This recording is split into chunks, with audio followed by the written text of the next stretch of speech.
ప్రభునామనకు ఘనత కలుగునుగాక. కీర్తనలు 49:5వ చరణం మనం చదువుకుంటున్నాం. నా కొరకు పొంచువారి దోషకృత్యములు నన్ను చుట్టుకొని ఉన్నప్పుడు ఆపత్కాలంలో నేనేలా భయపడవలేను. కోరహు కుమారుల కీర్తన మనం ఇక్కడ చూస్తున్నాం. ఎవరిమైనా మానవ సహజంగా ఆపత్కాలం వచ్చిందంటే భయపడతాము. కానీ ఇక్కడ వీరు చెప్తున్నారు, ఆపత్కాలంలో నేనేలా భయపడవలేను అని చెప్తున్నారు. ఎందుకంటే ఇశ్రాయేలీలు వాగ్దత్త ప్రదేశమునకు నడిపించబడేటప్పుడు అనేకమైన సమస్యల గుండా, ఆపత్కాలం, ఇరుకులు, శత్రు బాధలు అన్నిట్లో గుండా ముందుకు వారు సాగారు. వారి ప్రతి ప్రయాణంలోనూ దేవుని శక్తిని, బలమును వారు ఎరిగి ముందుకు సాగినట్టుగా మనం చూస్తున్నాం. ఆదికాండం 15:13-14 వాక్యములు అబ్రహాంతో దేవుడు వాగ్దానం చేశాడు. నీ జనులు తమది కాని దేశమందు 430 సంవత్సరములు బానిసలుగా ఉంటారు. ఆ తర్వాత నేను వారిని విడిపించి వారికి గొప్ప వాగ్దత్త ప్రదేశమని ఇస్తానని వాగ్దానం చేశాడు. నిజంగా 430 సంవత్సరాల తర్వాత దేవుడు మోషేని ఏర్పరిచి ఆయన నాయకత్వంలో వారిని నడిపిస్తున్నట్టుగా మనం చూస్తున్నాం.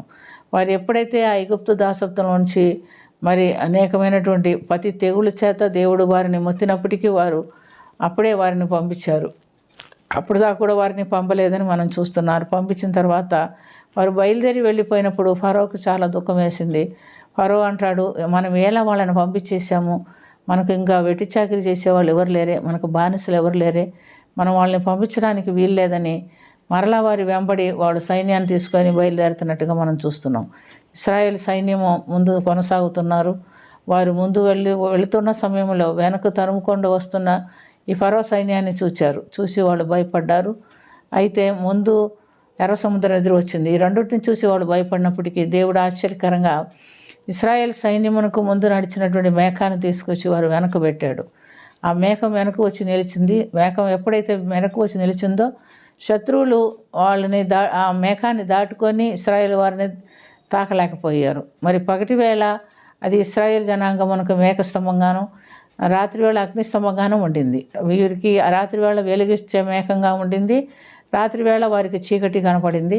అందు నిమిత్తమై వాళ్ళు మరి ఇశ్రాయేల్ జనాంగాన్ని చేరుకోలేకపోయారు. ఈ విధంగా ఆ యొక్క ఆపదలో తప్పించేప్పటికీ ఎర్ర సముద్రం ఎదురు వచ్చినప్పుడు మోషే తన కర్ర చాపినప్పుడు ఆ సముద్రపు నీళ్లు 2 గోడలుగా నిలబడిపోయింది.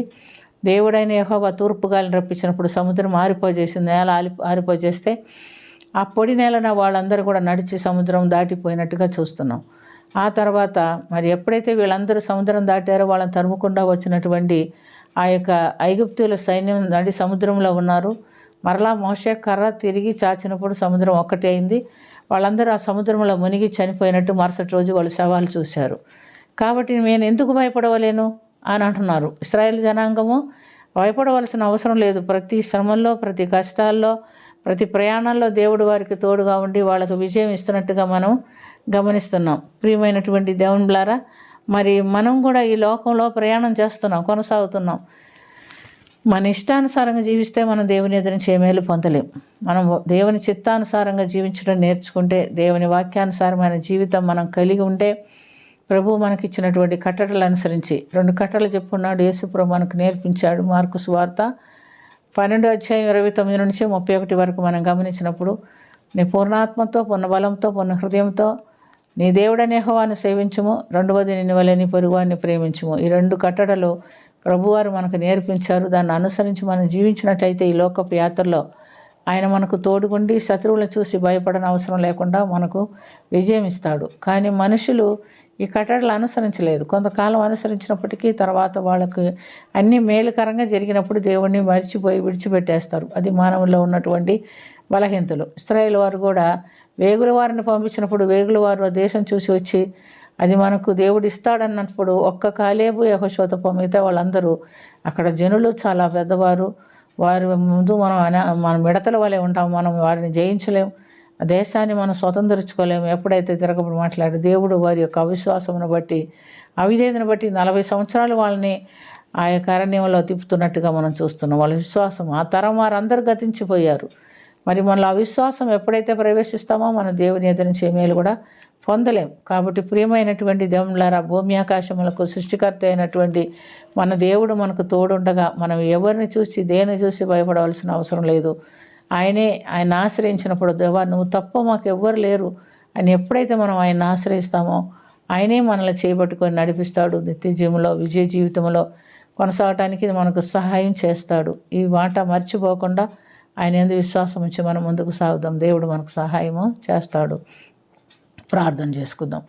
ప్రేమ కలిగిన తండ్రి, కృప కలిగిన ప్రభా యేసు రక్షక, మీకు వందనాలు నాయన, స్తుతి నాయన, స్తోత్రం నా తండ్రి. మేము నీ కృప పొందుటకు మమ్మల్ని యోగులుగా, మమ్మల్ని విశ్వాసులుగా, స్థిరమైనటువంటి బిడ్డలుగా నిలబెట్టుకొనమని, తీర్చిద్దామని, దీవించమని యేసుక్రీస్తు పుణ్య నామమున మిక్కిలి వినయంతో అడిగి వేడుకొంచున్నాము తండ్రి. ఆమేన్.